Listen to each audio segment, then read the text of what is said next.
Sans transition, la Sud-Vienne perd les eaux. Un cas emblématique de la fracture entre élus locaux et pouvoir central dans le département de la Vienne en région Poitou. Des élus locaux se révoltent contre la préfecture de Poitiers en cause d'un projet de fusion-dissolution du syndicat des eaux dans une entité départementale délocalisée mettant en péril des emplois et le service de proximité.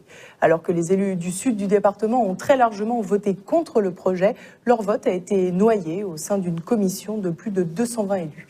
En effet, la commission départementale de coopération intercommunale, la CDCI, a voté en faveur du projet, violant ainsi le principe de subsidiarité. Devant la pression d'habitants du sud de la Vienne, notamment des paysans, le préfet a d'abord prétendu ne pas pouvoir agir, puis a finalement cédé face à la mobilisation en reconnaissant de facto des irrégularités lors du vote de la CDCI. Nous sommes allés à la rencontre de Bertrand Geoffray, maire de Saviol et président du syndicat des eaux de la Sud-Vienne, et il nous éclaire sur les enjeux de la préservation du syndicat.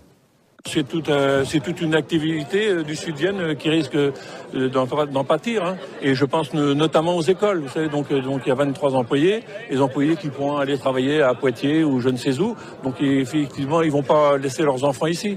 Donc ces écoles-là, vous savez qu'on est toujours sur le fil de rasoir. Tous les ans, on se bat. Pour un enfant ou deux, on peut fermer une classe ou carrément une école. Donc c'est vraiment une activité. Bon, on fait beaucoup travailler les commerçants, les artisans du secteur. Bon, après, si c'est au niveau départemental, écoutez, ce seront à part des appels d'offres. Donc là, Et socialement, pour les employés du syndicat des eaux? Socialement, c'est très très compliqué. Ils savent pas ce qu'ils vont devenir. Donc, s'ils viennent travailler à Poitiers ou je sais pas, peut-être à l'emploi, je sais pas, aucune idée, hein. Donc, c'est très compliqué. Ils sont très très inquiets.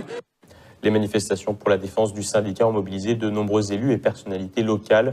Outre le sentiment d'inutilité qui prédomine chez les élus dont la vie n'est plus prise en compte, ce sont également l'efficacité des services et les tarifs qui pourraient être remis en question. Nos correspondants du Poitou ont interrogé le directeur général du syndicat, Michel Pouilly.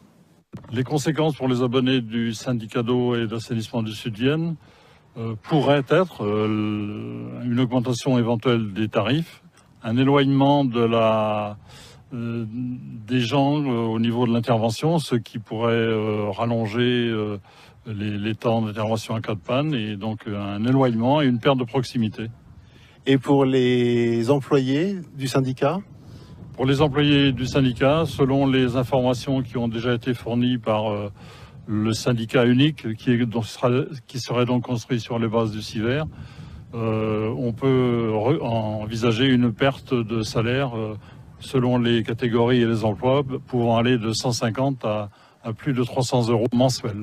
Ce qui nous inquiète fortement, c'est l'éloignement du service et la perte de décision. Les élus sont très très remontés contre la perte de pouvoir et la perte de décision sur les programmes d'investissement. Un cas parmi tant d'autres en France et des images de nos confrères de Poitou Info.